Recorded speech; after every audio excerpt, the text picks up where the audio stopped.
team, we're going to stand together and fight this disease. I come this way before, travel through the open door, circumstances navigated the path, and life happened all so fast. No, it got lonely sometimes, you see, I know we couldn't make it. Even when I'm off beat, I still land on my feet, and nothing can shake me, cause I know my time. I never. This is where I am destined to be. I'm not ready to give up. I believe in the miracle of life. Life's a play for no rehearsal. Learn quickly, they'll come for your role. Games can play, can't take it personal. Cause the devil is a liar. I'm telling you the truth. It's all in what you do. Some things you gotta do. And it's fight for millions. Second, see the blessing in it.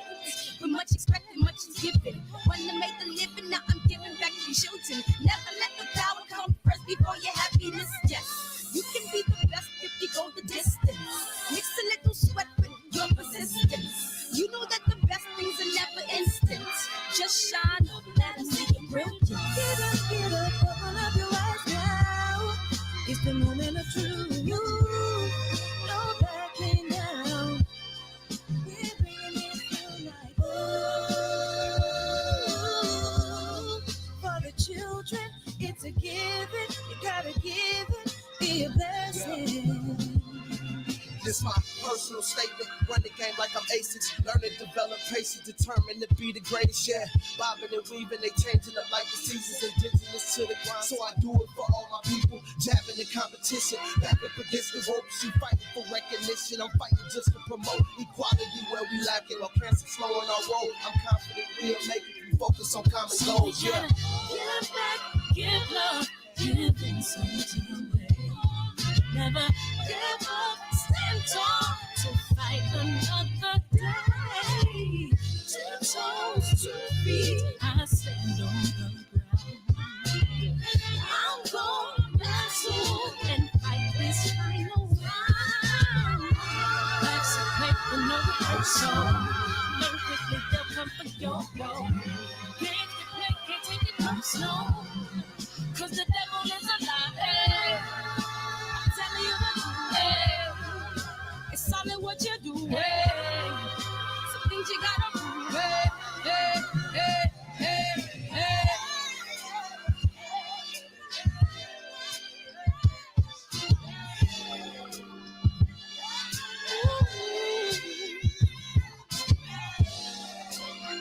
I'm gonna share all that I have and give to those in need. So we're gonna win this battle, fight that disease. No more kids, children leaving us. It's young. We got to leave it all alone. I love you.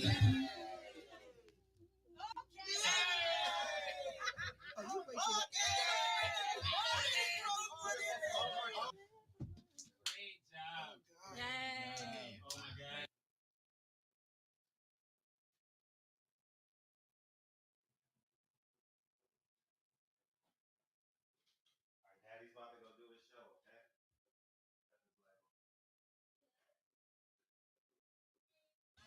Cancer is killing, millions and millions of people. Me and my team, along with Sam Watson and his team, we're going to stand together and fight this disease. I come this way. Barbershop conversations, man. Love is the word. What's up? What's up, Pierre? What's up, TZ Frank? What's up, Mr. Mechanical, man? What's up, man? What's up? What's up? What's up? What's up? What's up? What's up, Marlo? I got to do the show, man. All right, say hi and get out of here. Say what's up. Hi. All right, go watch iPad. No. I got to do the show. Go watch iPad. All right, we got DV. Stop it. We got Reggie Owens, man. Reggie Cheese. Excuse me, man. What's up, Terrence Bailey? What's up, J.A. Dixon, man? We piling on in. I appreciate y'all all around strong. What's up? I'm multitasking right now, Batman. We gonna get it done. You know what I'm saying? But it's okay, man. So we gonna do the beam ins again as we did, man. We'll do it that way. That makes it easier, man. So I know who the hell's beaming in, calling in, whatever, man. So if y'all got questions once we start the interview, you know what I mean? When we get to that segment, you guys are more than welcome, and we'll do it like that. All right. And I appreciate y'all coming in, man, on this spontaneous interview, man. Thank you. I appreciate Derrick James for coming on the platform. I'm honored. So yeah, trainer of the year, Trill Boxing Talk, trainer of the year, you know, well deserved. Earl Spence gets this win December 5th. What's up, D Hodges? Earl Spence gets this win December 5th. Guess what? He's trainer of the year again. You know, honestly, the only person that has a chance at is probably Teofimo Lopez's dad. Like it, love it, or hate it. You know what I'm saying? Because, you know, his words came to fruition, you know. Just like father of the year in professional sports is LeVar Ball. Everybody hated on him, but he got the job done. You know what I'm saying? So it's hard to dispute results, you know, especially when they're done legally, right? The right way, you know? So yeah, man. Oh yeah. You fell asleep last night. Well, we back in here, man. We'll be back again at 9 p.m. too. So after I put the kids to bed and we'll do it that way. So, but I appreciate y'all coming in here, man. And, yeah, feel free to super chat, beam in, whatever you guys want to do, and we'll do it like that. Your questions and all that, and it'll be fun. So I'm glad it's gonna be real laid back type of interview, man. And yeah, man, we gonna have some fun. So he just hit me. What did he say? It's not working. 1 second. Okay, good. Yeah. No worries.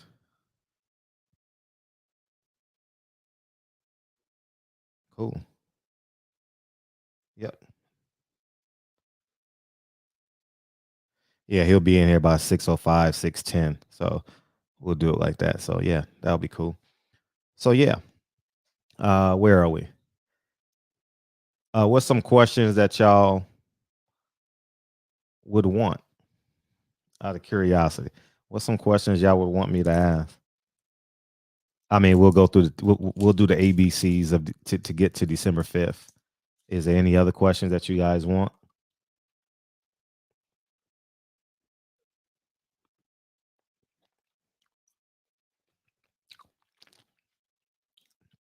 I want to ask him, did he see the media workout and the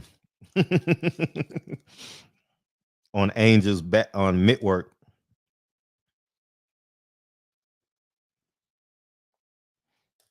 I wonder what he thinks about that. You know, that shit was funny. You know.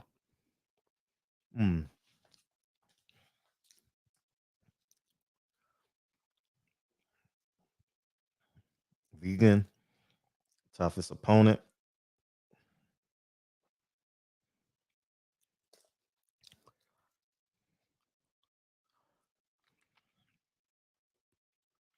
Earl's punch resistance. What's up, Real Marlo? You had me rolling the other day, man.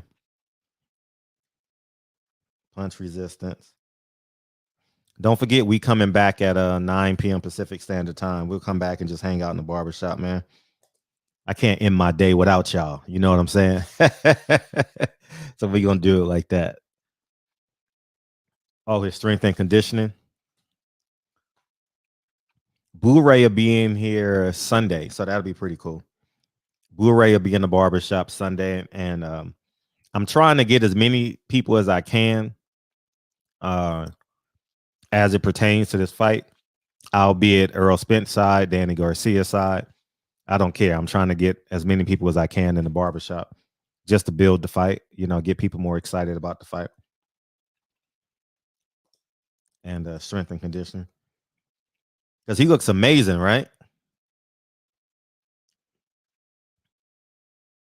Strength and conditioning. Yeah, Earl looks damn good. You know what I mean? This is the best I've seen Earl. This is literally the best I've seen Earl since, I shouldn't say since Chris Algieri. Chris Algieri is my favorite Earl Spence fight. That's going to be hard to duplicate, man, because that's when the hunger came out. You know what I mean? And he had the Dallas shag. You know what I mean? You can't go wrong with, when you got that Dallas shag, man, you got bad intentions. You know what I'm saying? Earl had the shag, dog. Earl had the shag. He clean cut this time. You know what I mean? So we're going to do it like that. Yeah, so I'm excited. He'll be in here any minute now. And we're going to rock out.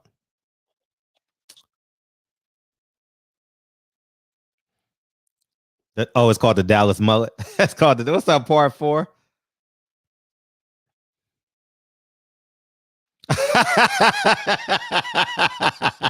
You still laughing, huh, dog? You still laughing?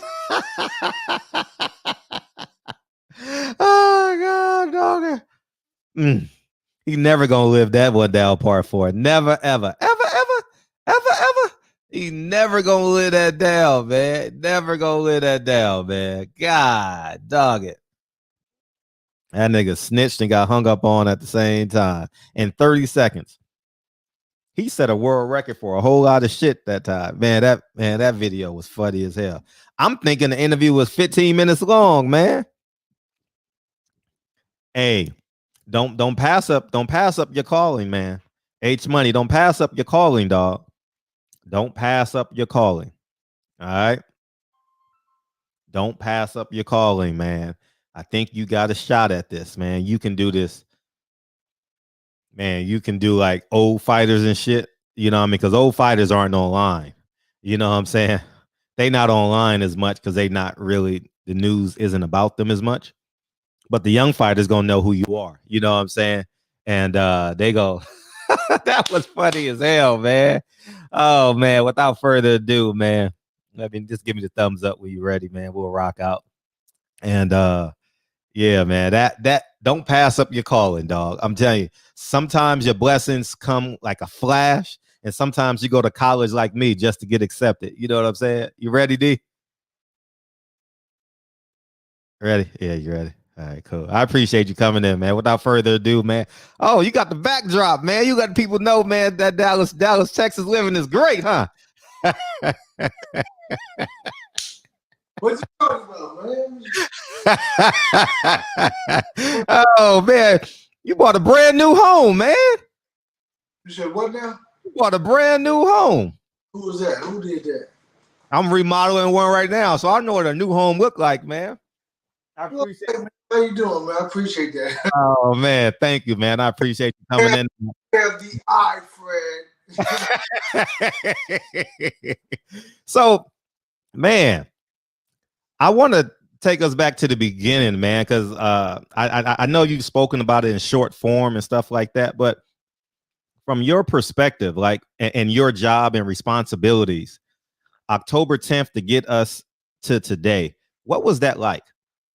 Man, it's been very tough, very it's like, I think you go into a store and you try on shoes and you see which ones fit you the best and which ones you like the best, and you run with the ones you like, meaning that it's been a long road, and you have to find what works and what inspires and what develops and what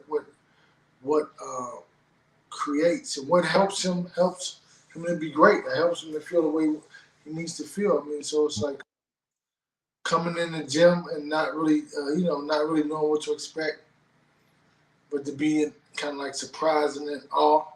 Mm-hmm. It's like we never knew it would happen again. Never knew we would box. Never knew any of that. So I think that to have that happen is like kind of crazy. And I tell the story is like when I was looking at him through the mitts, I kind of couldn't believe it. So I'm like kind of looking at him, but at the same time, I do it all the time. Look at him, Mm-hmm. but I don't focus on him. I'm looking at him like, because you can't believe it's real. And so, but man, just a lot of work, man. Just a lot of work, a lot of dedication. I mean, he's on basically on weight right now, Mm. and he's been very dedicated, been very motivated, and he is like, when you, I can't imagine, I can't think about anybody who pushes himself like this, and or who wants something so much, because I see it. I see it every day, man. And it's like to think about it and to think about how hard he's pushed himself and what he really wants and truly desires. It's crazy because I'm seeing it. You know what I mean? I'm seeing it every day. Where he's putting himself, putting the work in, man. And he's basically, he's basically on weight. I mean, I'm for real. I mean, he checked his weight out. I was like, man, God, I mean, nothing to say. I mean, like, he's basically on weight, you know.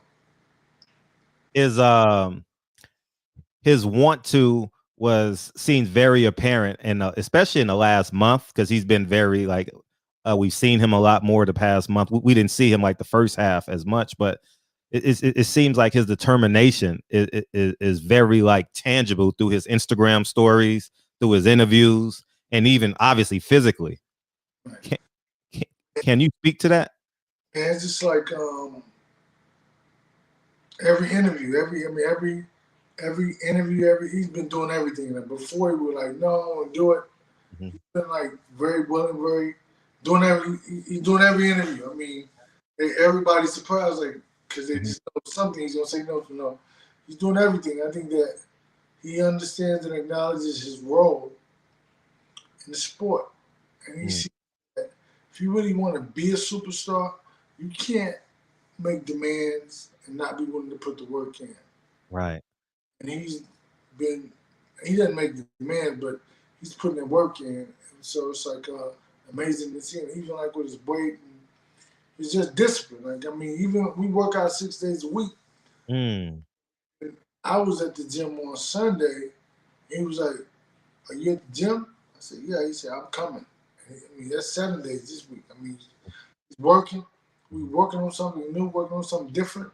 And he wanted to get it down. I mean, so he's like, he did it. Didn't even after he finished sparring yesterday, like, come on with the miss too. Mm. Want to get it. Like, I mean, he's focused and motivated, man. Can you speak to your relationship? Because I saw in an interview he says the first 3 years y'all didn't even talk, and Right. now he's texting you on Sunday. Hey, is the gym open? Right. Can you put into words like the growth and the tangible results that you've seen as it pertains to your relationship? I'll tell you what's funny. So the first time he called me, I was like, man, who is this? He said, what? This EJ. Because it's like, man, I don't know. I never heard your voice before.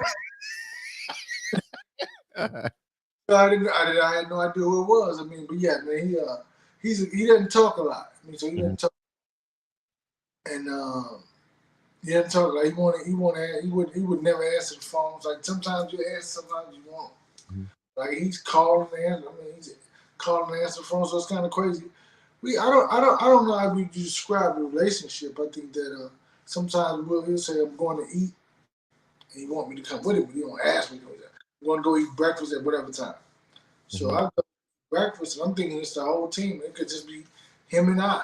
Mm-hmm. And, yeah, okay, well, you just want, who knows? We just want to spend time, who knows? But we have a real good relationship, man. I mean, I think that, I listen to him, he listens to me. I take some advice from him also. So it's not like when I was giving advice, because I hear him, and I listen to him, and I give it, I give advice also. And he gives it too. Mm. What was the thought process in picking Danny Garcia? Because obviously there was a percentage of fans that says, "Man, take a tune-up, take nobody Vasquez, take nobody Williams, and Danny and Earl Spence says, nah, I'm scheduled to fight him in January. We just had a minor hiccup. I shouldn't say minor, but a miracle happened, and we coming right back. And my next available fight, December 5th, and it's gonna be Danny Garcia." I think that fighting somebody who's not as accomplished may have been like I think that would change the perception of himself because he would have to accept something Mhm. within himself to take a fight like that, right? Sure.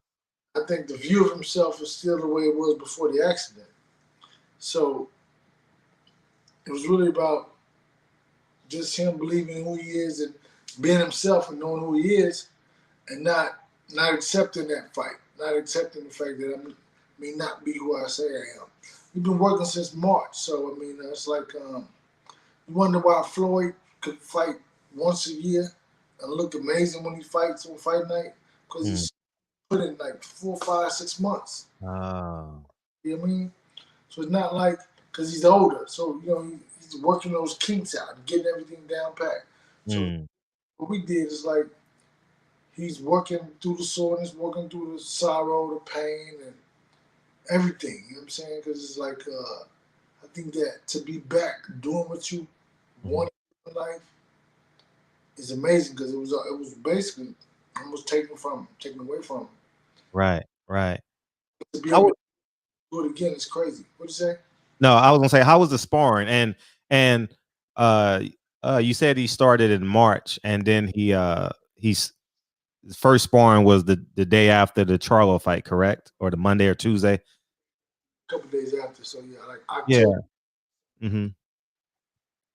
What did you see that says, okay, Earl's back? What were you looking for as the coach? Well, man, we got a little young dog, man. This young little kid, man, was coming in there, man. I think his name was something Brago or something like that. I don't know. I don't remember. But Hmm. he's a guy, and he spoke with him for the Porter camp. Hmm. And he came in there, and we knew he was gonna put the work in. We knew he was gonna come in there with a situation. And he came in and he did real good, man. But Errol was just like he was just Errol Spence. I mean, it was like it wasn't any different. And it was like he wasn't even comfortable with being in the ring. But at Wow. the time, he still looked good. But then, like the next day, man, he shellacked him. I mean, he put it on him. I was like, man, oh my God. So it was like it was good. I mean, Hmm. you really see him being back. And then we got another guy. His name is Flavio. I think it's Garcia or something. I don't know. He's really good, really tough guy also. And he's getting some good work, man. Getting some really good work. And Burley Brooks also, Amar Rashidi. Yeah. Yes, I mean he's getting some real good work in there. Uh-huh. And what was the conversation after the sparring? Like when you said, okay, where whew, like that sigh of relief, like because that was like the fight before the fight, Right. what's that conversation like between you and Earl after the first sparring session? Well, really, it wasn't so much of a conversation because it was like it was that's a good work or whatever. Hmm. But then I would call him at nighttime and just tell him, it was good, and it's gonna take a while to get to mentally because I could see, even though he was putting it on him, I could see how he was. It took a while to find his groove to where Hmm. he feel like himself again. Then the next day, it was like, man, it was like it was crazy. The next time we sparred, it was like it was even better. So with Hmm. each the ring, it was getting better and better and better. And yeah, man. But I mean, the conversation like just talk about like what I see and how I feel and what I think we should do, and just and so it's like he's on his thing, man. He's on his issue. Like Drake said, he on one. He's on one. Yeah, he's on one. He's on one. All right. I like that. I like that. You Is know, there Go ahead. it's a tough fight coming up. Like Danny's on two. You know what I'm saying? He, he's gonna come in there and do his thing, but I think that Hmm. Now, I genuinely believe that there's going to be more eyes on this fight than normal, whether they buy it or whether they stream it. Is there any additional pressure on you? Like, I know what people are coming. There's a percentage that's saying, God, I hope Earl's not back. And obviously there's a greater percentage that's saying, man, please God, Earl be back. Is there any pressure on you to fulfill, obviously, the fulfill a requirement? it's all on me, man. What you talking about? Okay. You know, I'm the one who initially everybody's going off of my cue. Hmm. I'm saying I don't think you're looking good, then the fight is off. I'm saying, or I think you're ready. Like, okay, you know, all right, we're gonna make it happen. Mm. It's all on my cue, man. So it's everything is on me. Mm. I mean, so it's like, I mean, I don't really necessarily feel the weight of it, Mm-hmm. but the reality of it. You know what I'm saying? Like, cause it's like, you black in America, it's situations all day long. You know what I mean? Mm-hmm. Boxing, I mean, people looking at you because they really don't want to see you successful, or they can't take it. And I mean, I think that it's crazy that people look at my success or Errol's success as them doing bad. No, it's just us doing our thing, and you still doing your thing, right? So it's like the pressure's on, man. I mean, it's like everybody watching. Like people really don't want to see, and I know people really don't want to see the success keep rolling. I think that they're tired of it. So early, so soon.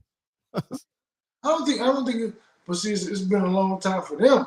'Cause we've been on Oh, gotcha. this issue for 11 years, so it's just it's long for them because it doesn't. How long does these streaks last?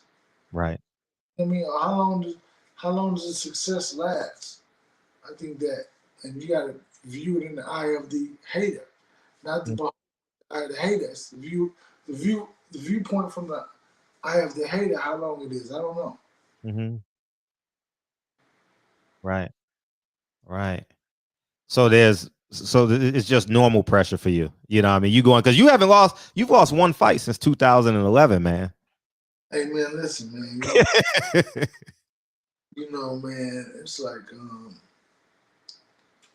put it like this. And this is I'll say because I work with some other guys in between too, so I'll say that I'll take really like 3. Mm-hmm. But Gotcha. it's nobody else with a record like this in boxing. That's for real. Wow. Because they have guys.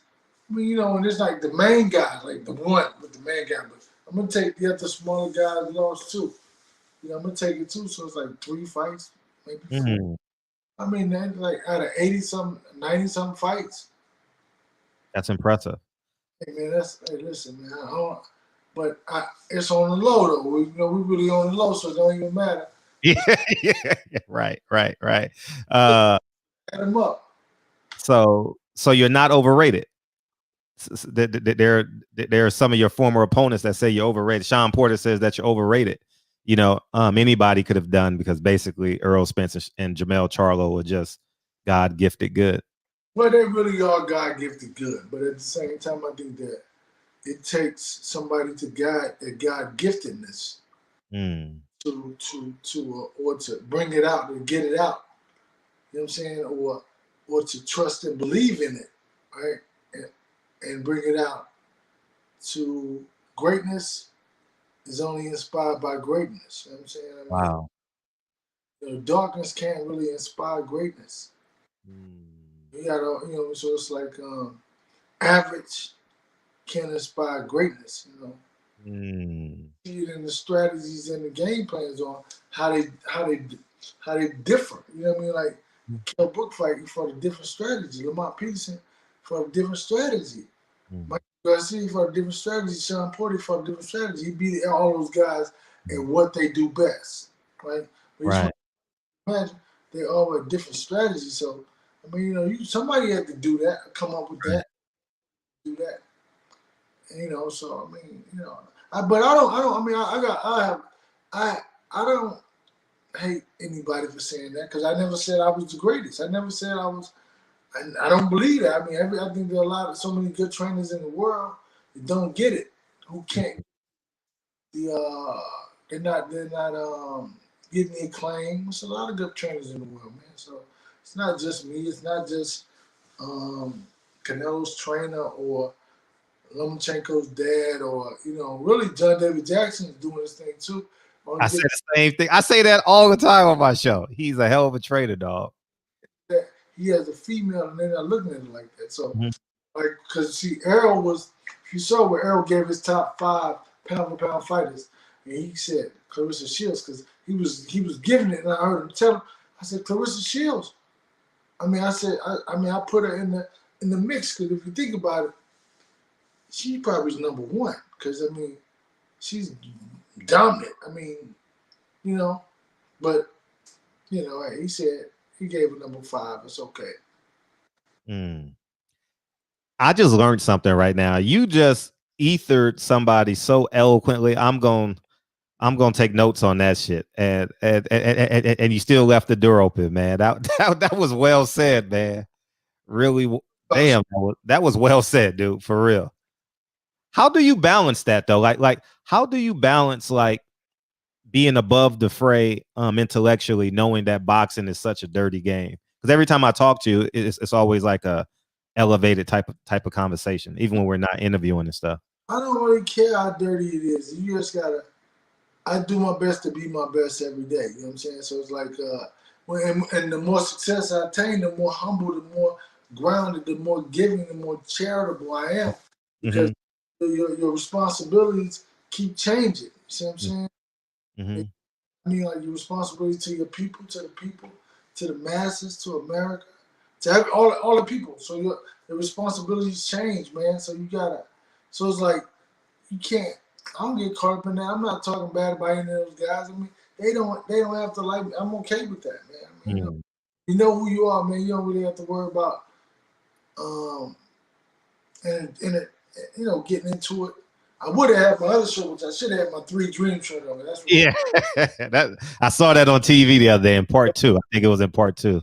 But I'm just wearing the new hoodie that I got out. So okay, we're gonna whatever, you know. But yeah, nah, man. But I think that you have to be, and the thing about it, you have to be able to be who you want to be, not who they think you should be, not a character.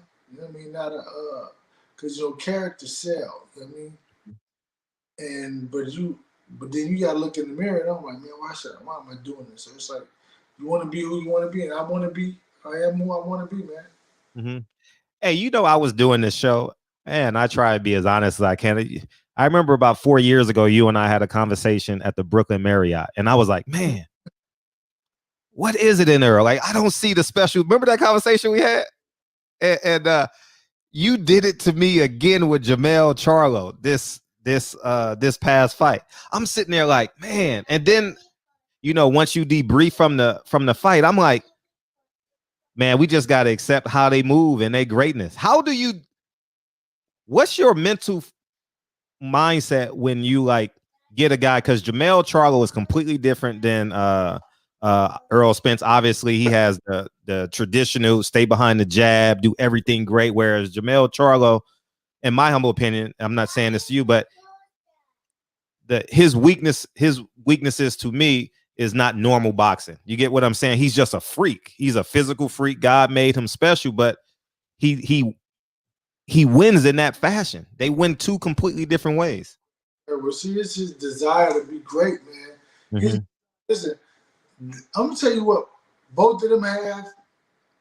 They're great students. Wow. Okay. Exactly who I want, like who we work out to be, who we work to be. I mean, very great, humble. So I mean, like this, the character and the animated part of Jermell, that's part of the show, I guess. But really, it's not. It's really because he's kind of the way the fans treat him and the people treat him. So that's why he interacts with everybody in a hostile way, I believe. But we've been talking about that. So because if you notice in the press conference at the fight, he was on the low. They was no, you got to come. They wanted him to like. Yeah. Oh yeah, you're right. But nope, you're not doing that. He's like, well, no, we're not doing it. Like, you just talk to him, and you think about it. This boxing is not only about boxing, but about life. Somebody walking a certain way. I mean, I'm trying to inspire him. I'm just trying to inspire him and motivate him and keep him, like, you know what I mean? Keep him. You don't have to be a particular way to be something. Be this. Be who you want to be. I mean, be who you really, and it's who he is. A nice, kind, loving guy. Well, I mean, he's a nice, kind, loving guy. And, he's cool, man. Yeah. Did you get a chance to see the Garcia's media day yesterday? No, I didn't see it. No, they were on the Mitch yesterday, man, and I'm like, is this real or is this fake? I don't know if they were playing around or if they were serious, but they were missing, and I mean, it looked like I was training my son to Lincoln. No, I think it's like this is you don't give up the son. You don't, why would he Facts. do? Facts. Yeah, I said that. even though this is his first pay-per-view fight, Mm-hmm. and the first all access, whatever it's called, fight camp. I think that you still don't give it up. You got to be smart enough. Right. And so I think that's what it is. And they're not gonna give it up because I believe that he's gonna be 1,000% prepared and ready. I mean, because I know he's always been ready. He's always been prepared. Okay. Yeah, he has. He definitely has. What is it in Danny Garcia is one of his great attributes? Is it his power, timing? What is it?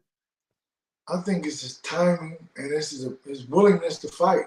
You know what I mean? Like he's not back down from anybody. He took on Matisse. It was like, man, Matisse was blowing everybody out the body. You know what I mean? Mm-hmm. It was like these developmental fights. He was developed from Eric Morales to Ken Ho. All these fighters he was fighting was to help build them and develop them, which, a lot of fighters don't have those type of names on their resume. And he was developed. He was developed the right way. And every step they gave him, he stepped up. That's why he was able to, deal with Sean Porter and Keith Thurman, where he didn't beat him, but it was like, arguably people can say, well, this guy won and that guy won, but I think that to be on this level, you got to believe in yourself. You know what I'm saying? Right. Regardless of what people don't see in you, you have to be able to see it in you. You know what I mean? Gotcha. That just like if you look at professional football, Cowboys or whatever, got 7 losses or whatever the record is. That dude is not taking advice from somebody in the audience. You know what I'm saying? Right. He believes out there win the game. You know what I mean? Mm-hmm. And, I mean, whether it's by 3 or 25, they still think you have to be able to thrive on this level. You have to believe in yourself. And, what people say about you, but you got to keep pushing. And I think that's what Danny Garcia has been able to do. But at the same time, I think that he's fighting against other people and not us because you hear me saying he's not going to, you hear me saying whatever. So he's fighting against other people with us. Not about me. Because I believe he is the most accomplished, I know he's the most accomplished fighter in boxing other than Manny Pacquiao. I mean by his record and his resume. Other than Manny Pacquiao's resume. And out in the Westward division, he has the best resume other than Manny Pacquiao. When Manny Pacquiao retired, he was the best resume in especially in the Westward division and in boxing. Because not fighting other guys, not the way Kendall Holt, Nate Campbell, Maurice Herrera, Zach Judah. Yeah. Eric, so Luke Matisse, Amir Khan, and these guys were in there. You know what I mean? And so when you see that, you say that he fought people and they believed in him. Right. You can't get in the ring and they don't not believe in him and he's fighting these guys because Kendall Holt was knocking everybody out, right? Kendall Holt was knocking everybody out. Facts. Then you look at Nate Campbell was still a hell of a fighter, man. At the point he was beating cats, man. So I was like, listen, man. I think he's fighting against other people, though. I let him keep doing with everybody else, but I see who he is. Now you said he's the most accomplished. Now, there's a guy up the interstate in Omaha that says, "Hold up, I've been a champion in 3 divisions, and I unified the division that you just called Danny Garcia the most decorated." Well, I'm gonna say, well, I don't mean to start. Excuse me, I don't mean most decorated. But I misspoke. What I mean to say was he has the best resume. So meaning he fought the better talent, better opportunity. Right? That's what I mean. Okay. See, and what I'll say about that is that I think that his promoter is tired of promoting him. So I'm not gonna promote him on my own private time either. I'm not gonna talk about. Man, you the Nas of this shit, man. No, I'm not, man. Yeah, you are, nigga. You excuse me. You the Nas of this, man. Why would you say something like that? I'm just a country boy. You the Nas. I'm just gonna say this, man. You are the Nas of this. Now, how much left do you think Kell Brook has? And if people were giving him credit for Kell Brook, how much more credit should they give Earl for fighting Danny Garcia in this same time period? And then you add the car accident in, how much more? So let's say, I'm not saying he fought a 1. If Kell Brook is a 1, what is Earl Spence? I think that the choices that were chosen were personal, like personal. Mm-hmm. I mean, Earl had something he wanted to prove personal. Gotcha. Right? And I think that possibly with Kell Brook, Kell saw himself as he saw himself when he fought Earl or before he fought Errol Spence. Mm-hmm. So the signs were there about how good he was, because he still looked good, but it's not about everybody looks good on the mitts. Mm. Every boxer looks good on the mitts, right? It's about what happens when you get hit back.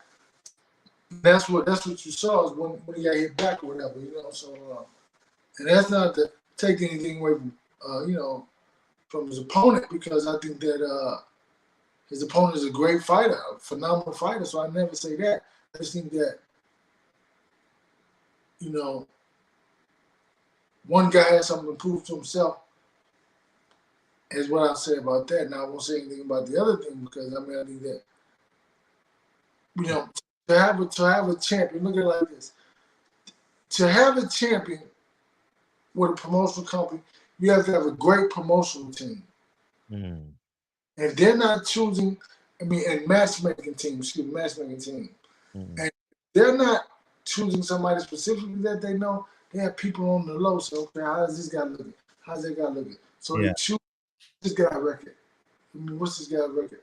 So, you know what I'm saying? So it's like, so what I'll say is that obviously they knew something that was a good move to make. To fight Kell Brook. I'm pretty sure there's other people in the world. I don't know. But you do what you do, and I'm happy for him. I'm happy that he won, because I ain't gonna hate on nobody. He's doing his thing, man. He and his trainer, they're doing their thing. They're getting it in. That's what it's about, man. Mm-hmm. Yes, so it's been great matchmaking. Earl Spence response. Earl Spence says, someone asked him about the Earl Spence Bud Crawford fight. Earl Spence says, well, the bigger fight is between Bob and Bud. I fell out laughing when he said that. I fell out laughing. 22. Yeah. You wanna take some calls from the fans, a handful of calls and stuff like that? Let's get it. Let's get it again. For sure. Yeah. How's his punch resistance? That's been a big question. When I announced that you was coming on, I got asked that 3 or 4 times. This is it. So he's sparring my kid, Burley Brooks, weigh 180 pounds, right? Mm-hmm. So they're sparring, right?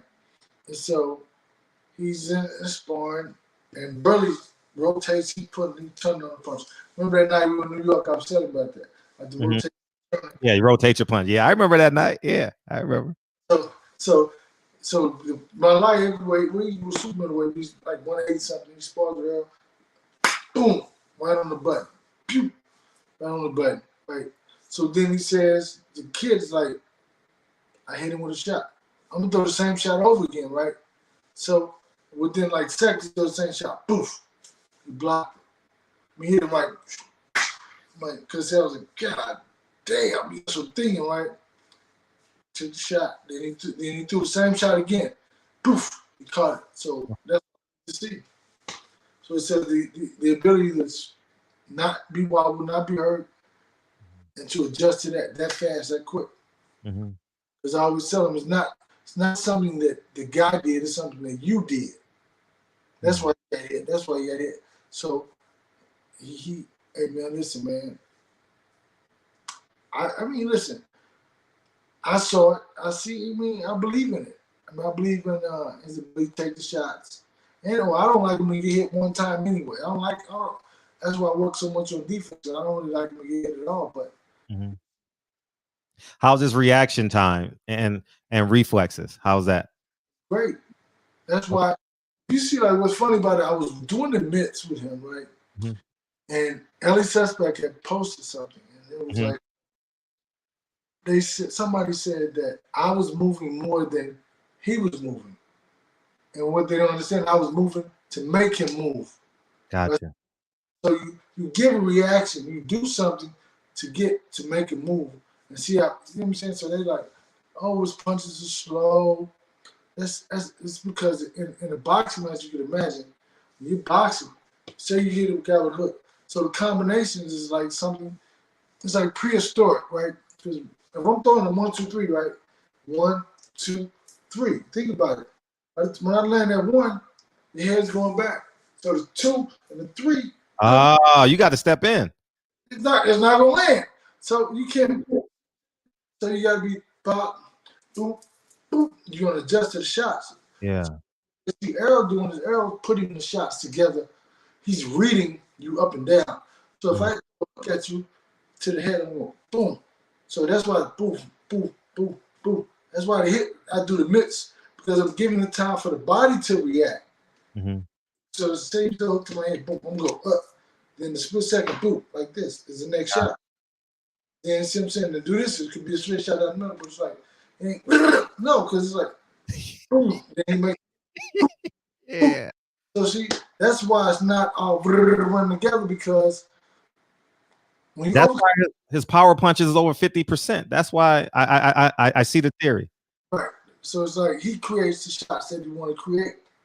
And it's not like it's the combinations. Like I said, when you land a jab, the right hand and left hook is not gonna land because the head is moved back. So you got to be able to boom and boom and boom. Gotcha. So different. So people don't understand it, but they're used to seeing the show so much that when they see something going on, they're like, "What is that?" It's whack. Okay, well, it's whack then. I mean, but it's been working though. Gotcha. All right, we got our first call. Urine Carter, you ready? We're gonna do beam-ins, D, so I know who they are. Because sometimes the callers I can't control the callers. What's up, Yo. Yo, my bad, man. I just got one question. Turn your background down. Yeah, turn your background. Go ahead. Ask your question. Go ahead. Go ahead, man. Ask your question, man. You're muted. Go ahead, all right, turn the sound off. Can you hear me? Yeah, go ahead. All right. Derrick James, in a Wilder interview, he mentioned your name. Would you be open to training Wilder if he's down with it? Anything is possible, man. Just I'll answer offline. I'm gone. Peace. Thanks, Sheree. Oh yeah, anything is possible, man. You never know. It's all about my time and my space. I still work a full-time job.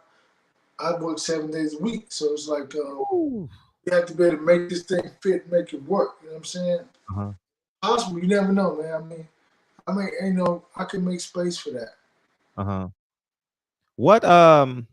What did you see in the Fury Wilder just off of a cuff that you could say Deontay Wilder probably can add to his arsenal? Well, when I watched the fight, I watched it as a fan.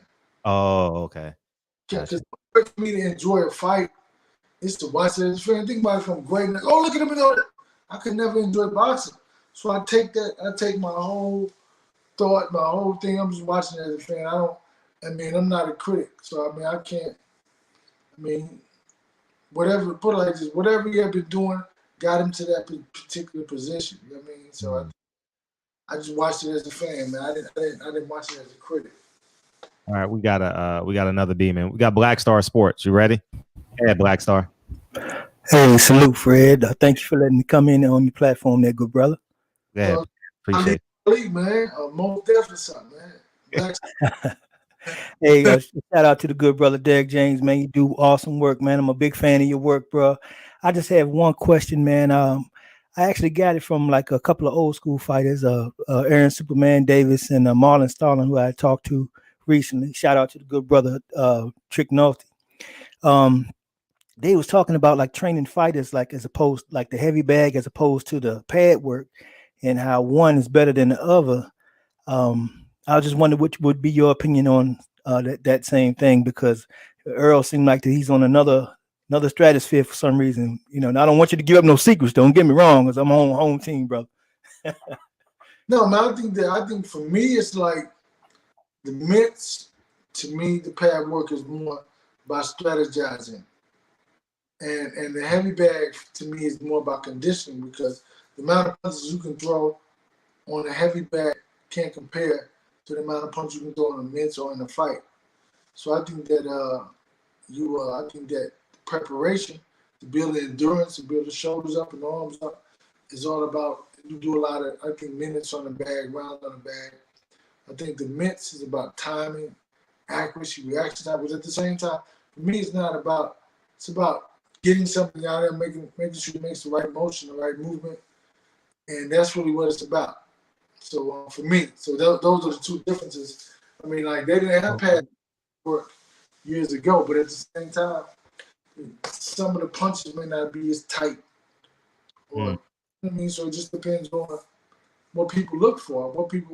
Some people look for, I don't know. But I'm a technical guy, so I look for technique. Oh, awesome. I sure appreciate that, good brother. Not gonna waste a lot of your time. I know other people want to get on, man. But hey, thanks, good brother. And I'm predicting you to be the trainer of the year this year, and well deserved. Should have had it last year. Appreciate that, but we will see. You never know, man. They'll find somebody. They'll pull somebody up out of somewhere to put. Hey, appreciate you, Black Star. Yes, dude. Salute. Hey, speaking of that, you know you wasn't on the trainer of the year list, and we and our community, Trill Boxing Talk, who end up giving you an award. We fucking went ham on the WBC. I think they got tired of our motherfucking DMs and phone calls and shit. They're like, oh, let me take one of these guys off. They put Derrick James in. How can they? You got two of their champion. I know it's maybe a tough answer for you to feel, but go ahead. They didn't take anybody off. They just added me to it. Okay, gotcha. How do you? First of all, like the two. Like, it's the two biggest polarizing figures in boxing. I would say is like at that time it was Canelo Alvarez and Errol Spence. Who just think about that. He just fought two Hall of Famers, because I think Sean Porter's going to eventually be a Hall of Famer. Right? Fought Mikey Garcia, was definitely a Hall of Famer. Back to back. Jermell Charlo fights one guy, then he regains his title. How do you overlook that? Right. I don't know. Maybe when they took the polls, they were in a dark room and they couldn't see me. I mean, like, who knows? I mean, I have no idea how you overlook that. I mean, but maybe, I don't know. So, but I know they put Canelo in there, and I think that honestly, to put me in there was just say he had to win. He was supposed to win. So I think that it's easier to omit me, right? Because then you say, okay, we didn't even put him in the thing. Right? Because you got, like, Canelo wins because of Ryan Garcia. Those are kids, man. Yeah. Like, I mean, it's just like this. You're not fighting anybody. So if you fighting, I think he's fighting somebody now, right? Somebody, who is he fighting? Luke Campbell or something like that? Yeah. First, January 2nd. Okay. So, Jim talking about, like, so you can't even gauge these things because people are not fighting anybody. So, but I mean, that's the game. You know what I mean? Like, just take it how it is, man. Because I think about you. It's like, why do I do it? I do it because I got hired. My thing is to be the best for my guys. Gotcha. Affirmation from everybody else, and you may not ever get it, and it's okay though. Right. Deron is Isam. That how you pronounce it? You're up, man. What's up? What's up, man? I can't hear you. You're muted. There you go. You got to unmute yourself. All right, so I got two quick questions. My first question is Deron is Darren Isom. It's the boogeyman again. Europe, man. What's up? It's the boogeyman again. So I got two quick questions. The first question, do you work with amateurs? There you go. No, I don't. Muted. So I got two quick questions. My first question is Mute your. Darren Isom. It's the boogeyman again. Yeah, man. You got to mute your. The feed. Go ahead. You got to mute your feed. I get something repeated. What he's saying. Yeah, he just asked, do you do amateurs? He said no. What's your second question, Deron? The second question is, do y'all invite amateurs to the camp? Right, I gotta, so you can answer it because it's the background. depends on who they sparring with or whatever. I mean, I think that, it's a lot of heat in there, man. It's hot in Texas, but it's a lot of heat in that gym. So, I mean, I think that one thing about it, too, you realize that champions make champions. You know what I mean? So it's like, because it's hard, sometimes it's hard to be a champion. You never see a champ. And to be able to work in that ring with a champ and understand, like, being a sparring partner for a champ. I mean, how many champions have been sparring partners for champ? Probably all of them. Right? Or most of them. Like, they get to go work with other guys who are better and help them develop and learn things from them. So we don't, but it's not like saying we won't. I mean, it's like my guy Brody Brooks, he sparred a young amateur kid today, so it just depends, man. Gotcha. Yeah, we got Terrence Bailey. DB, let me know if you in here. Terrence Bailey, you up? Yep. Go ahead, TB. What's up, Fred? What's up, man? How you doing, Coach? What's up, brother? How you doing? I got a question. Prior to the Sean Porter fight, yeah, Errol Spence said that he had drained a lot of weight last minute, right. because people were talking about that he did knock out Garcia, right. and Sean Porter gave him more of a run than what was expected. But I remember hearing Earl say that he had to drain a lot of weight from both of those fights because he's on weight right now. You think? I mean, I believe he's going to be totally different. He's going to be like Earl versus Bundu or something like that. Is that what you're seeing? We hope so. Hey, now you know what? I think that I think Danny's gonna come out, man, and do his thing, man. I think that, but see with Sean had a lot more going. Like he had a lot more fire for a fight like that, Sean Porter, we saw, nobody probably would ever see that Sean Porter. I mean, because he got up for us. He's gonna get up too. I mean, I think Danny's gonna get up also. I go back to Kell Brook. I think Kell Brook didn't think that we could. Nobody thought that this kid's not gonna come in there and beat this guy, and I think he did that also. That was so he was caught by surprise with going back to Kell Brook. But that's why I think that he wasn't so inspired. But I think that because he didn't see Errol the way Sean Porter had the ability to see Errol, and the same way that Danny had the ability to see Errol. So I think that that's really what it is. I think Danny's gonna come in 1,000%. But if Bundu, man, please, I hope it is like Bundu fight, to be honest. But who knows? Well, I just want to say, man, I'm a big Earl Spence fan. I'm a big fan of yours as a trainer. I mean, there's only two fighters I really, go hard for, and that's Earl and Wilder. And I like Earl, man. I think it's gonna be real emotional to see him get in the ring after that accident, just to see him in there walking in the ring on his own power and going there and being able to compete. So it's gonna be real emotional. I'm not gonna miss it, man. I just wish y'all a whole bunch of luck. Well, not luck, but blessings.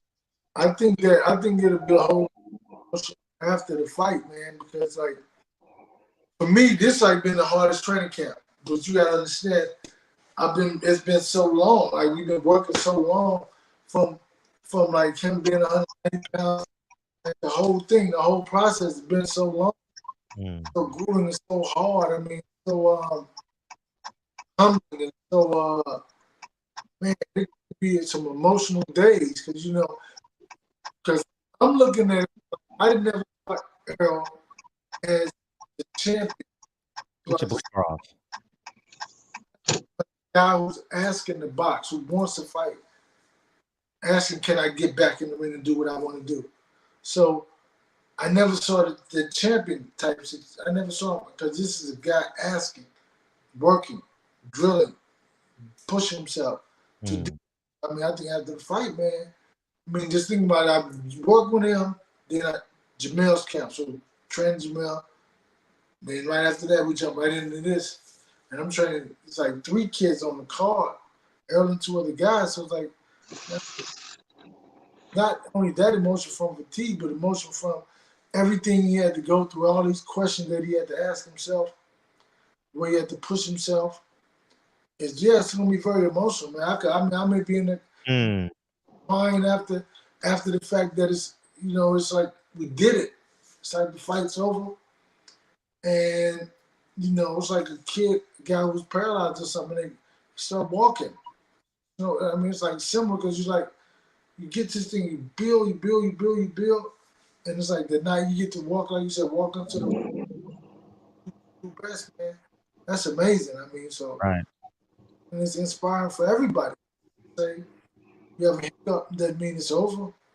You have a hiccup, as long as you have the heart to go do it, the heart to go push yourself, you can do it. I appreciate you, man. Thanks for the wrap. I'll let y'all let it go. I'll be watching. Appreciate it. Hey, DJ, do you think people are not understanding the magnitude of this? Maybe it's Earl Spence calmness, maybe it's your even kill, but like from October 10th to here, I did it. We did a live Sunday. Like it's just like only God could have put y'all 2 together on December 5th, because it's an absolute miracle that, I mean, that you guys are walking into the ring both with 4 limbs and a right mind against Danny Garcia. I think that I think it's a comeback story especially of the year, without a doubt. Facts. To go through that, and you see how when he put his picture on Instagram, is that that's him owning the situation. This is me. This was me. Wow. And now, so I think that, and we never talked about. Listen, I've never one time mentioned the accident to him. One time. But we never talked about it, not one day, one time, because that's in the past. That happened before us. It's behind you. I think that. See, what people don't really understand is people have to deal with their own situation. That's his situation to deal with. And at one time, and it's like I saw what he said. He never thought about it until he was in the shower one day and just started crying. Yeah, I heard that. Like, that's his deal. He got to think about that every day. So why do I talk about it? Why am I going to bring it up to him? Yeah, I'm just thinking about trying to get him to where he wants to be and where he feels like he needs to be. It's not so much about all the other things in the past. It's life, man. Yeah, it's definitely life. We got 3 more beam-ins, then we're going to bring in DB. We're going to get DJ out of here because I know he'll stay fair. If I keep on saying, hey, we got 10 more calls, he'll keep on going. But Aeon Jack, you up, man? Aeon Jack, what's up, man? Go ahead. What's going on, Barbershop? How you doing, man? Good, man. Can you hear me? Yeah, very well. All right, cool. Hey, DJ, I wanted to say thank you, sir, for all the hard work you've put in. And I have a few questions as a professional boxing coach. I'm stationed here in Thailand right now, and I've been training a lot of fighters, but I also train myself as well. And I've noticed over the last year, you yourself have gotten into better shape. Can you tell me why? Hey, man, just like, first of all, it's part of what I said earlier. Is I want to be, and in being who you want to be, I want to be fit. I want to be healthy. And we had a couple guys, like died, and our cut man that we had years ago, Ty Harlem, he died also. Health reasons, whatever. So I just felt like it's all about getting healthy, and then the only way I can be good and best for these guys is to be tip top shape. I mean, to be able to, because basically we like when we're on the mix, it's like we're sparring. Me throwing punches back at them, and throwing punches back at me, and like I can't say I'm tired. I can't say if Earl said let's go 10 more minutes, I can say no. So it's like I have to, you know, be able to every day step up and know that I have to be conscious about teaching and not working out. See, what happens is people think that a workout is a workout, but I think you have to teach and be cognizant of teaching lessons opposed to working somebody out. No, you want to be step here, step here. You want to. I think for me, for myself, my perception, I just would rather be teaching, so I have to be in tip-top shape to be able to do that. I appreciate that, and I think I'm learning that myself. I also have one more quick question about heavy back work.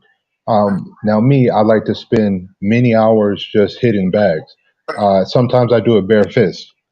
What are the positives of dealing with heavy bags as a fighter? Like, why should we train with that instead of just doing mitts and then sparring? I think that the heavy bag for me and from my idea of it is that I tell the guys it helps you get in shape because there's no way in the ring or on the mitts you're gonna throw as many punches as you will hitting the heavy bag, or you can't. You can throw as many punches as you want, and I feel like that conditions your body to be able to throw as many. Because this is the thing about it. Say you get into a fight and you fight like you can fight your pace all night long, but what if that guy comes in with a fast pace? So right, it's really kind of like giving you assurances that if you had to fight a fight like that, you could. So I think you build up your condition with the bag, throwing shots, whether it's non-stop or whatever it is, to build that up to get those arms fit. It's like you've been working out before and your arms get tired. That's because they're not conditioned to do that. So I think that the heavy bag is something that helps you get conditioned to be able to throw those punches. Much respect, Coach. I really appreciate the advice and just you sharing your time with us. And good luck on the fight. Go to his body, set him up, and knock him down. Appreciate that. Hey, on Jack, appreciate you. Was Earl Spence a body puncher prior to you, or was that an addition? He said he just do double jabs and double jab left. That's what he said. So he said I used to throw just 3 punches. Oh wow. Okay. So that BNB, you up, man? What's up? Salute, Derrick. What's up, brother?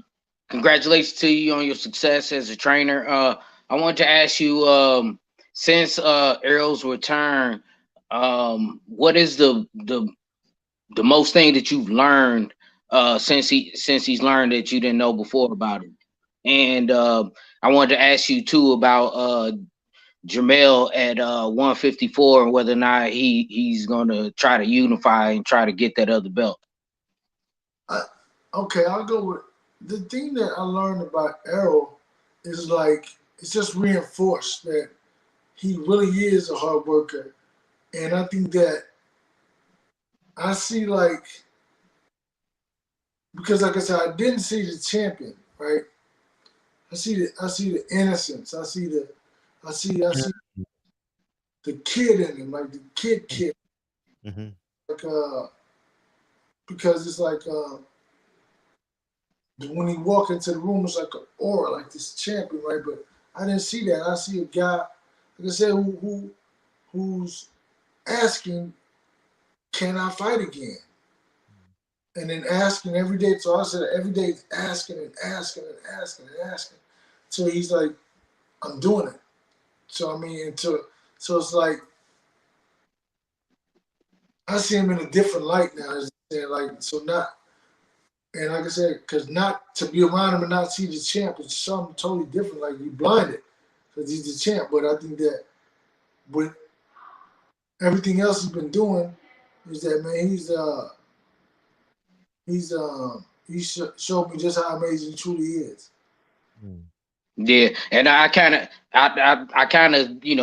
think about how I think the fight is gonna go. I think he's gonna actually put on a spectacular performance. I kind of see how he should fight him, but I'm just gonna buy the fight and watch it, and I'm gonna be nervous as shit. You know what I'm saying? Because I get nervous as shit with anytime I see a fighter that I really like go into a ring, especially against a tough opponent like Danny Garcia. I really get nervous about that. So, but that's what I love about boxing, the unpredictability of a fight. And I see him winning the fight. My fighters that I like, I just get nervous when they get going to tough fights, and I wish them the best. And I just want to let you tell Errol I said that wish him the best and get in there and do his thing too. So this what you do. So after the fight, I'm gonna come back. So you gotta get, what does that say? Some boxing on. I can't see. BNB boxing. So, but what was the question you asked about Jermell? 154. About 154, whether or not if it's possible for him to unify over there. I mean, I think it could be possible. It could be, or he may just, I don't know. I mean, he could do it if they're willing to. That's between Al and Oscar, I believe. But anything's possible, man. Anything's possible. Yeah, I ain't gonna lie. I want to see him unify. I want to see him with all them straps. I think he deserved it. He worked hard. He worked hard as hell last year, and I think he deserved to be a unified champion. And I think that he should go for it at all possible, man. Because I think the way he fights and the way he does things and his belief in himself, that he could actually do it. You know what I'm saying? And I think that he can actually go to 160 and do the same thing. So I just wish the best for all of them. Yeah, thank you. Where are you from? I'm originally from Chicago. But I'm in Minnesota right now, where it's cold as shit, and I wish I was in the South.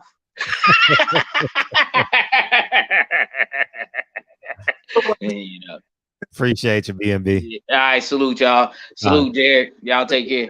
We got 2 more, and then we got DB to close the show, and we out of, man. I appreciate you coming in, man. But we'll wrap up at the end.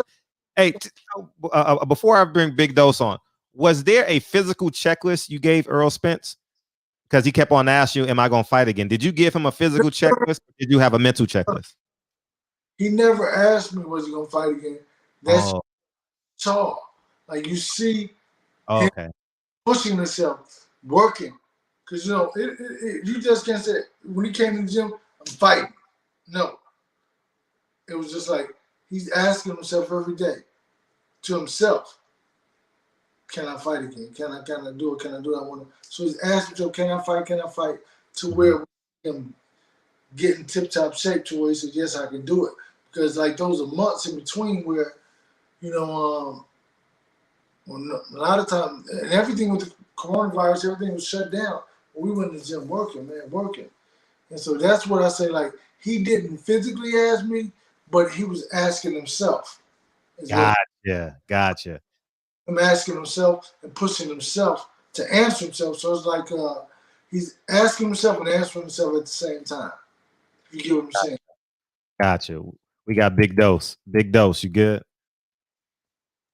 Yeah, Big Dose. Hey, salute Coach James and salute to you, Fred. You know what I'm saying? Always putting in work for the people, man. Much love to you, brother. Much love to you, man. And much love to you, Coach James. Appreciate it. Thank you, bro. Hey, man, it's an honor to be talking to you, man, because I'm a fan of you as well as EJ. You know what I'm saying? You got to realize you got fans out here too, Coach. You know what I'm saying? Just seeing a black man, do what you're doing. I know you lived your life the right way, retired from the post office and stuff, man. I'm proud of you, brother. Appreciate it. Yeah, for sure, man. I had a couple questions for you. First question is, and this is my most important question in my opinion. Okay, EJ is a beast. That's a given. Period. Right. He's phenomenal. His talents is above the rest, and I feel like he gonna run through 147. You know what I'm saying? Right. Including Crawford.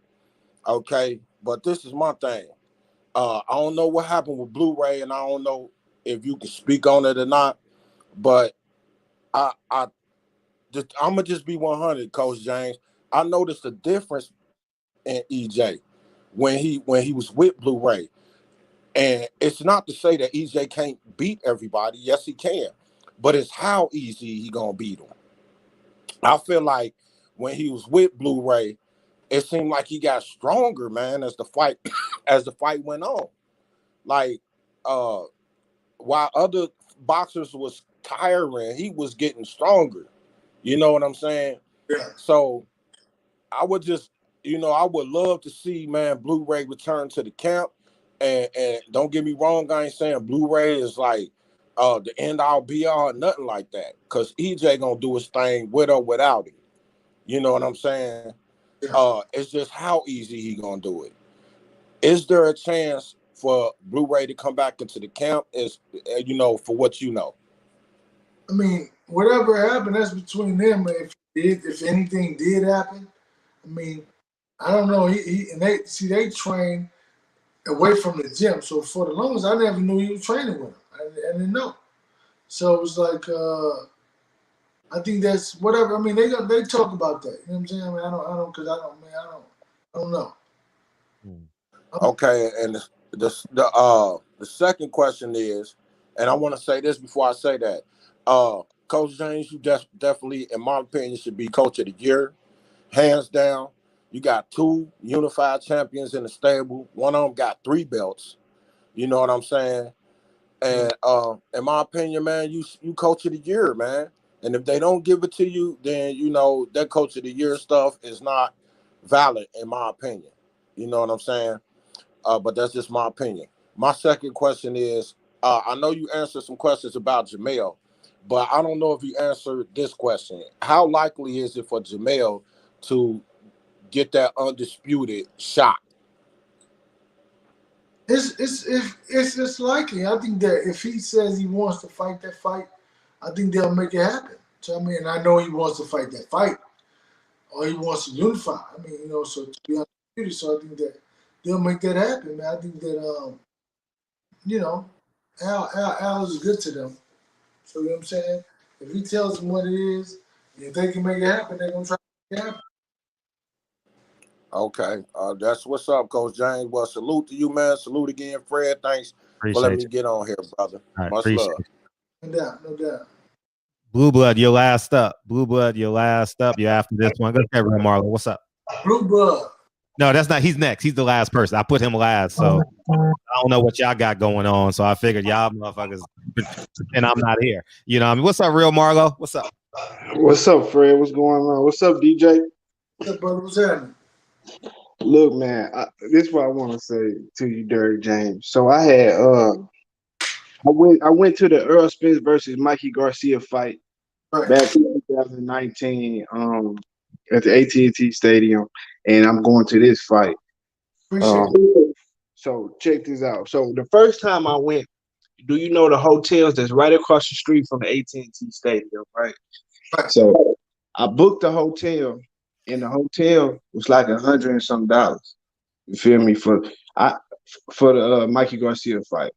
I tried to come back to the same hotel this fight, and the hotel is like $500 and some. So I'm like, so I made a video on my YouTube page, and I talked about how Earl Spence, every time he fight in Dallas, he boosting the economy around that motherfucker. Right, yeah. And I just want you to explain like what Earl Spence do for Dallas every time he come to fight, because people ain't hearing me. They gotta hear it from the GOAT mouth, man. It's this, man. So for the Mikey Garcia fight, the day the fight, I was at the mall because I had to meet, like, I think. Me too. Ask Brian. Right. So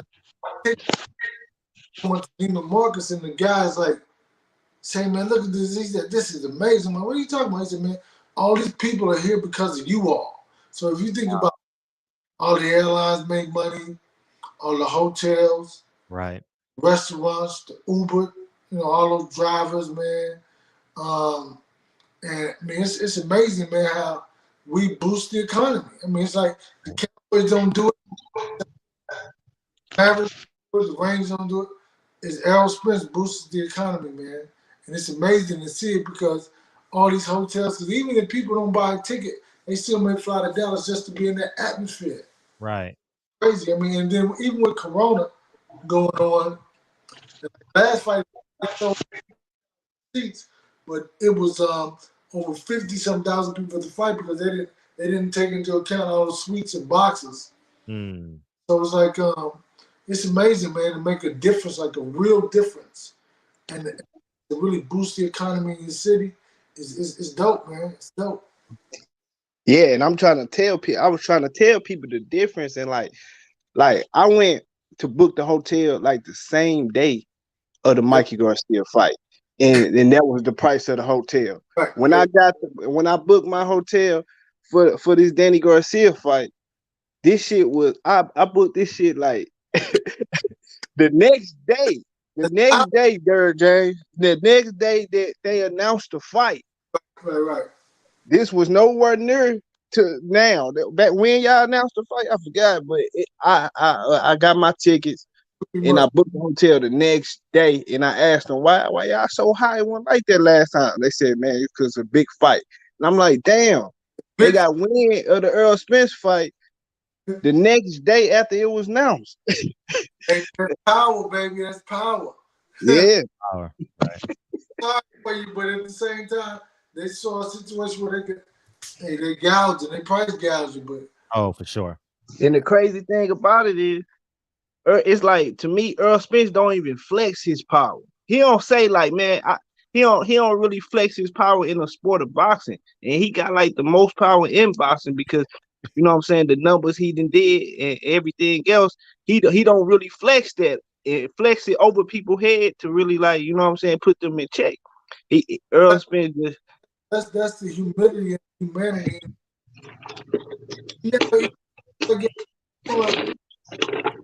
Great, you don't have to son nobody else. You know what I'm saying? Like, you don't have to belittle or demean nobody else.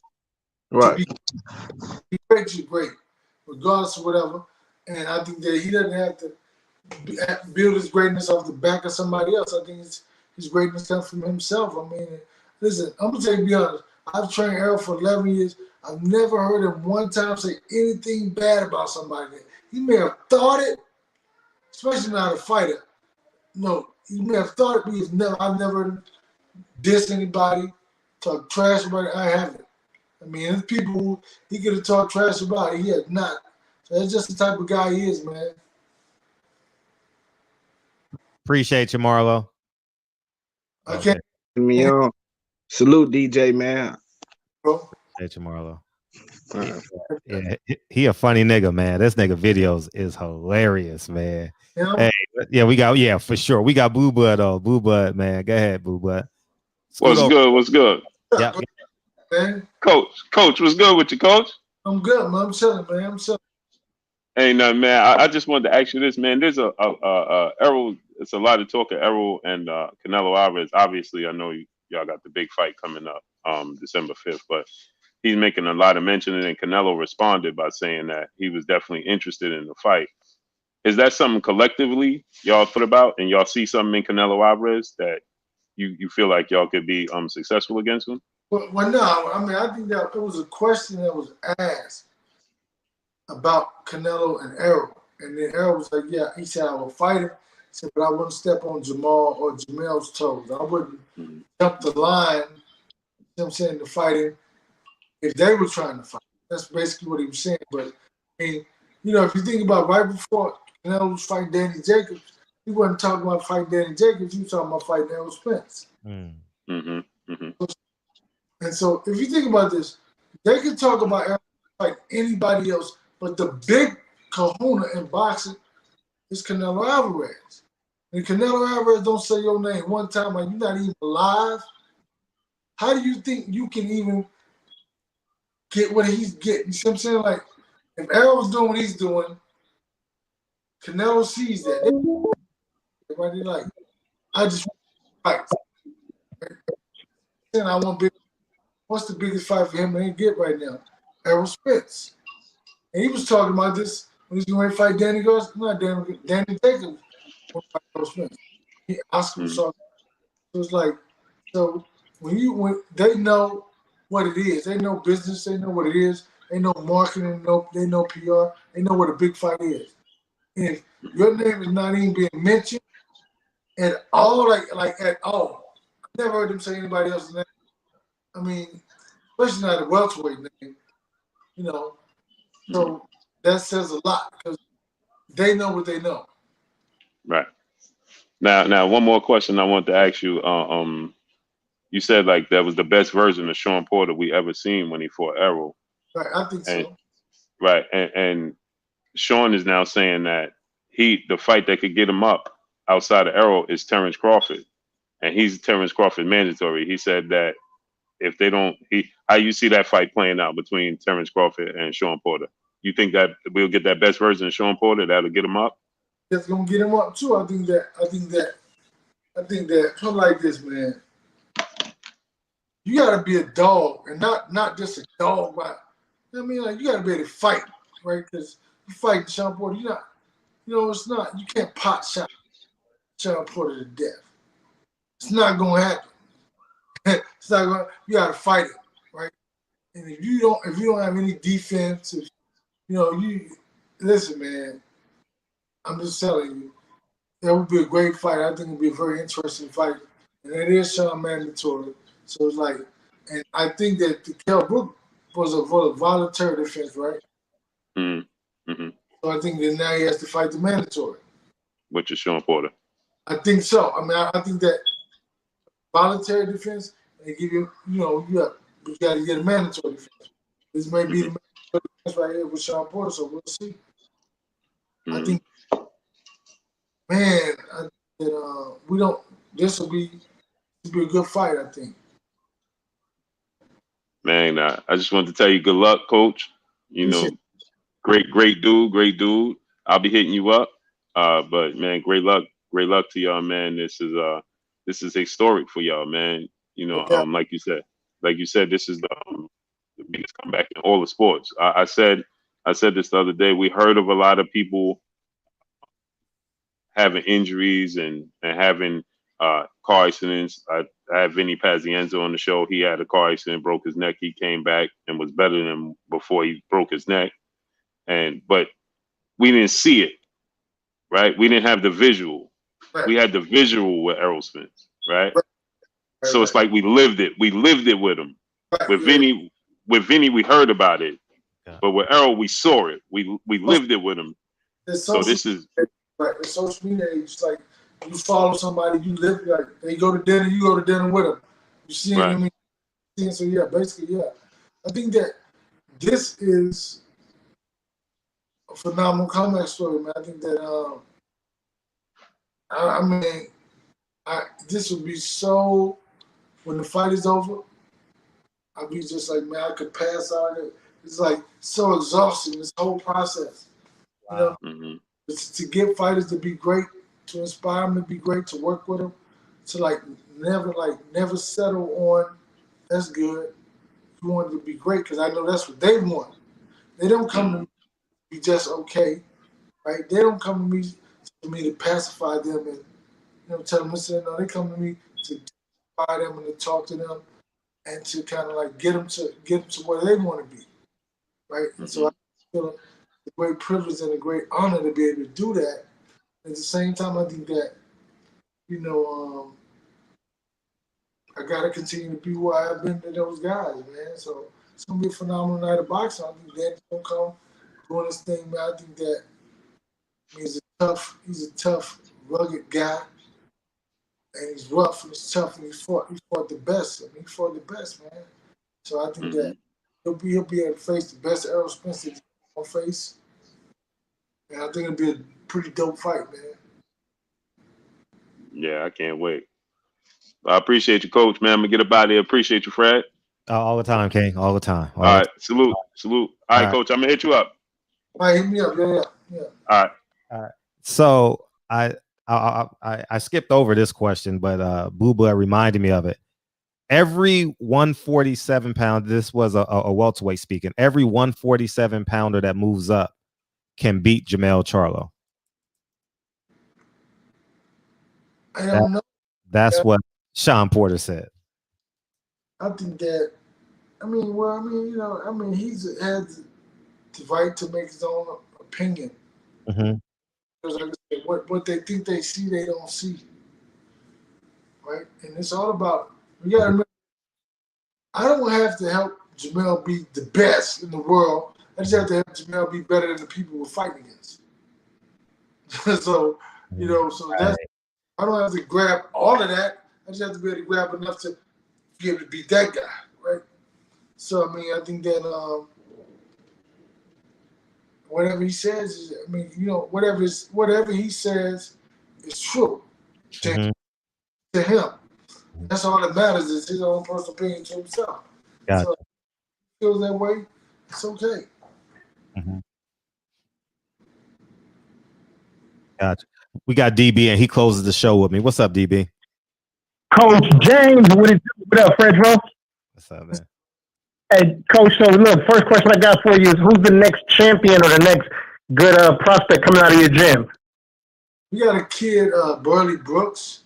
We got Burley Brooks. We got a guy, Amon Rashidi. We got Fernando Garcia. We have, and the new one that just came in, Frank Martin. So we had several guys. Frank Martin is a good guy. If I look up his resume, he won a national gold medal, I think like about 3 or 4 years ago. Right. Talk about we got he beat a top welterweight when in the finals of the national gold medal. Right, we got something to look forward to. Good stuff. So I know there's a lot of talk about Jermell fighting against Teixeira for the undisputed.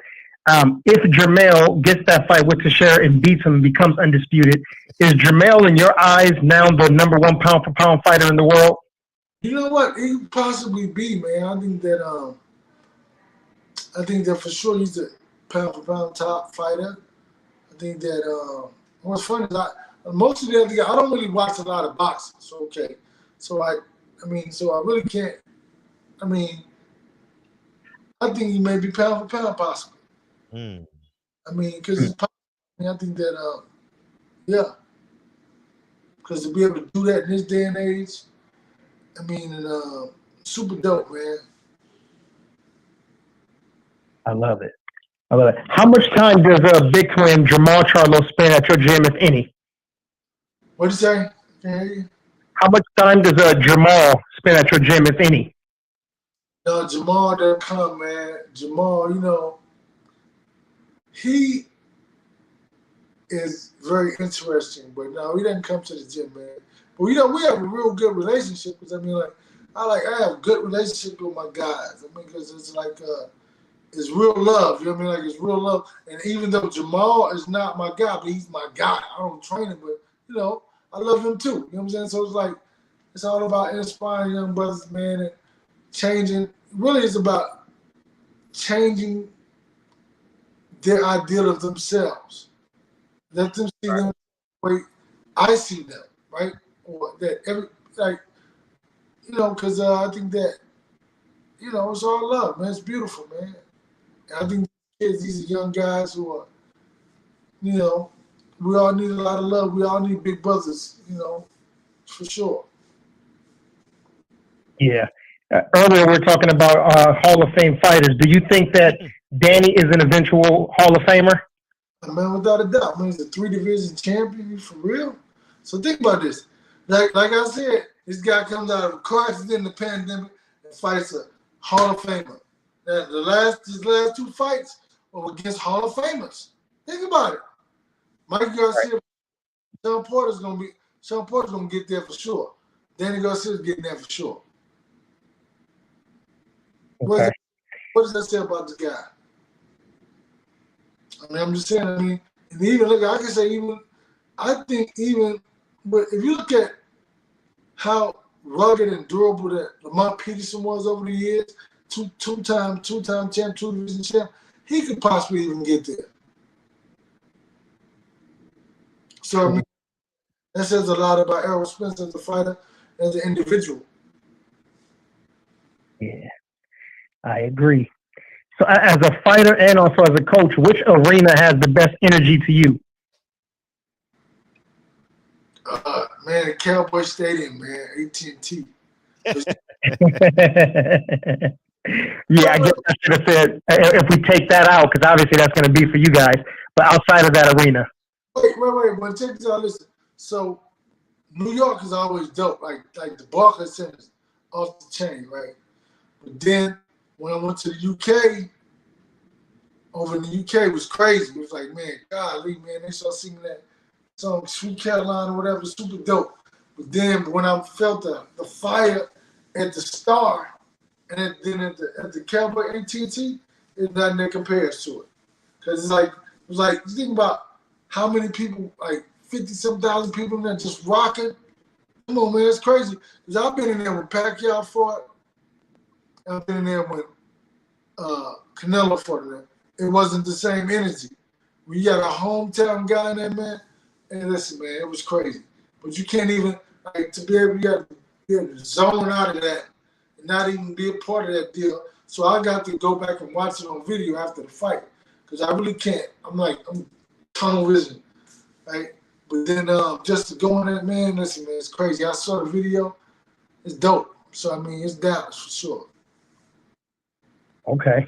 And then my very last question for you is, who is your favorite fighter out of Texas?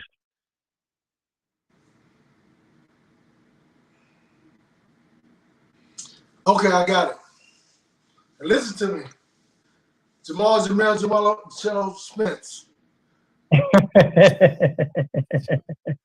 Jermell Spence. So, All right. Great answer, Coach, man. Really appreciate you. Really appreciate you coming down, man, giving us some time. I know you're busy, got a lot of stuff going on in training. And, man, we love you, man. And just keep doing your thing. And we'll see you soon back in the shop after the victory. Yeah, we definitely. Go ahead. You heard me name that three-headed monster. Yeah. By the way, are you sending Bomac and Bud tickets to the fight? Are y'all gonna send Bud and Bomac tickets to the? I mean, I don't know who does that. I mean, I think that if he wants tickets, he can probably get them from Barbershop or something. Yeah. Pretty sure the promoters, they have special things about him to get, see what I'm saying? Because he could have been, I think he's been in some arrow fights before, whatever, so I think that, listen, put it like this. This is what's funny. The other day we're working out. Mm-hmm. So today is, what is today? So like say hypothetically on, must have been on Friday or Thursday. He worked out in the Terrence Crawford shirt. He don't have a hit. It was like one of them, he has like it says focus on it. He worked out in a Crawford shirt. That's funny. He got a big personality. Come on, man. Like this. I don't have any disdain for Terrence Crawford. I don't dislike them at all. I think that they've done what I've done. They've done what I've done. We've changed the trajectory of our family's legacy. Right. Like, over the slaves to now being world champions and successful and famous and wealthy. So, man, listen, it's like, come on, you for real? Like, why would I hate that? I'm not going to sit here and let anybody talk about my guy. Because this is one thing to say, these guys fought for trophies. You see what I'm saying? Right. So you think they won't fight people for millions of dollars? It's business. Right. That's all it is. And business is involved. Nobody's giving away for nothing for free. Football players are not playing for free. Basketball, nobody playing for free. So what I'm saying is people going to get what all this hard-earned money, all this hard-earned effort that they've given. That's what. Put it like this. The worst player on the worst team in the NFL is trying to renegotiate his contract to make more money. The worst player on the worst team in the NFL or the NBA. So I'm saying that to say it's really about the financial aspect of it.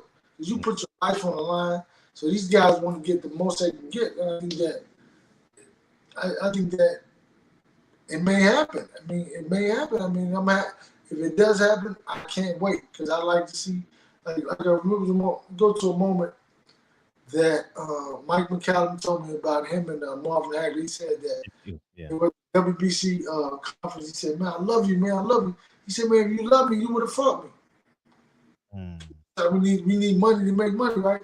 So it's like, so I have love for Terrence Crawford for what he's done. I have love for Bomac for what he's done, man. I mean, why would I even? You can't hate on that. You can't hate on his ability, his skill set. You can't hate on that. You know what I'm saying? But you can't talk about the level of opposition he fought against. That's what you. But you can't say he didn't beat him because he was supposed to beat him. That's what you're supposed to do, right? You're that type of fighter. And he's beautiful, man. But come on, let's close up. Whatever y'all Yeah, say. yeah. That was a throwaway question to say. I know who y'all sending tickets to, and I want to thank Jordan, Earl, you for sending one of my subscribers to the fight because he lost both his kids. Man, that was the lead into that. I didn't even care about the answer you gave, but that was a lead in, man. And it's just on behalf of the Barbershop, man. The Team Spence officially goes in the Hall of Fame, if there is such a thing in the Barbershop, man, because what y'all have done, y'all didn't have to do. You know what I mean? And I know it was a collective thought, and y'all got it done in less than 24 hours, and we'll never know what that young man is going through. But the fact that he's going to get 48 hours or 72 hours to cheer for his favorite fighter and shake the hands of Trill Talk Trainer of the Year, comeback fighter of the year after December 6th. And on behalf of the Barbershop, DB, and everyone else in here, I just wanted to say thank you, you know. That's dope, man. You know, when I saw that, man, it makes you get emotional. Mm-hmm. And like, or like the thing he did with Steve Harvey, or like this other little thing he did. So it's like, man, he's out there touching people's lives, man. You can't beat that. That's really what it's all about. Like Ali said, like what we do is like the rent we pay for being successful. Mm-hmm. You have to keep giving back, you have to keep reaching back, keep helping. That's what it's about. So I said, the more success I attain, the more I feel like I owe. Like I owe people. I owe my brothers. I owe people to inspire them, to help them, to motivate them. You owe people, man. You can never think you're better than somebody when you really know what you mean to them and what they mean to you. Yeah. Never act like that, man. So, you know, beautiful. Yeah.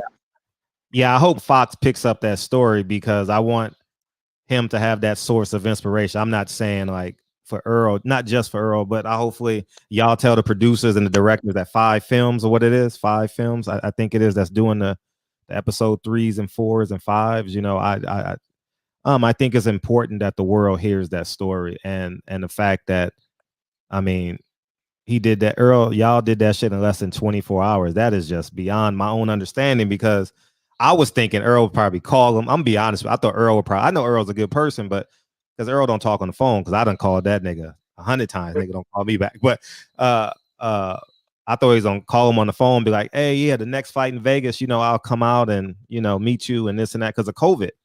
And the fact that it's just extraordinary. So to Earl Spence's father, Jordan's parents, Earl's parents, your parents, man, it's just an extraordinary gesture. Just extraordinary. So I hope Fox tells that story. I want Fox to tell that story. So tell the producers of 5 films or whatever it is. Because y'all deserve it. Y'all deserve it. Appreciate it, bro. Thank you. Mm-hmm. I let them know. Yeah, that's it, man. And man, we appreciate you coming in here tonight, man. Thank you for spending over an hour with us. Thank you, man. We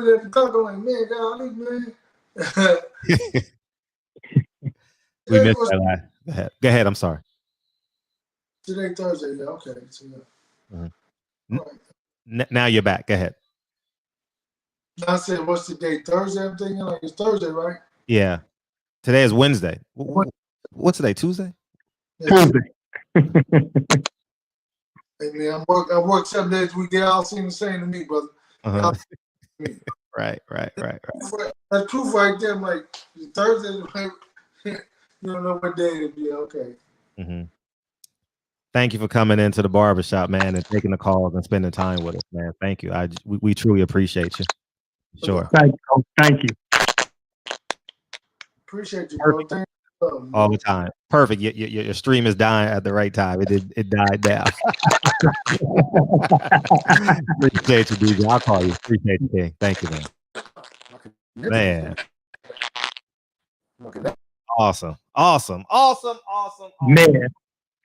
Ladies and gentlemen, this is not the end. We're coming back again at 9 o'clock. So get everything ready now. You got a whole hour and some change to take a break and come right back here to Barbershop Conversations in a moment. Corey Yellowman Jackson, Woke, Aeon Jack, PGH Big Dog, Mr. Mechanical, Woke, Picasso, G5, Gabe, Mir, Tone Loke, Tone Brown, Antonio Alexander, 3 states below. All y'all come back. And good shit, Fred. Phenomenal. You did it again. I'm pretty sure Peoples Hernandez is in here. He can give us 5 mics because it was another classic. So for right now, right on cue. I'm out here multitasking. Come here, Kennedy. You want to say something to the people? Come on. Say what's up. Oh, now she don't want. I'm sitting over here playing with her. Now she don't want. Hey, look how much candy she bought me because they take see, whenever I work with them. Look, I got 7 Starbursts. Look, 7 Starbursts in my hand. Y'all talk about a dad multitasking. Look at this shit. Look at this. 3 open, 4 closed. They want to eat them. So she tried to trick me like, here, daddy, here's 1 for you, 2 for me. 1 for you, 2 for me. What's up, Lamika? Welcome to the barbershop. Hey, welcome back. I've seen you in here before. Thank you, DJ. Thank you, Team Spence. Jaquan, we love you, man. And yeah, man, have a great time down in Dallas, man. Have a great time down in Dallas, man. For sure. You know what I mean? Great times, man. The miracle of life.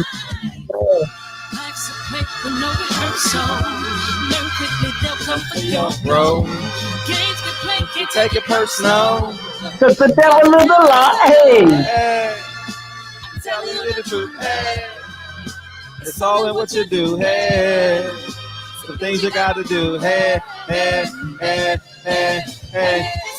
And don't forget, Black Fight Fan got an event Saturday for the fight. Make sure y'all email him, get in touch with him. Go to his Instagram. I know we got a lot of people in Dallas listening right now. Go to his Instagram, get the information, and hopefully y'all can get down there, man. Please support, man. It's hard putting on an event, dog. It's hard, Jay Good. Jay Good gonna be there. My nigga Jay Good, 100 grand gonna be there. Without a doubt. Best Fight the Best gonna be there. 78 gonna be there. CC Robinson gonna be there. Blue Blood, I don't know what Blue Blood doing. I ain't spoke to him yet, but Junior the Truth gonna be there. Hey, is Rob G Films gonna be there? Running game like a basics. G5 Gabe gonna be there. Trick Nolte gonna be there.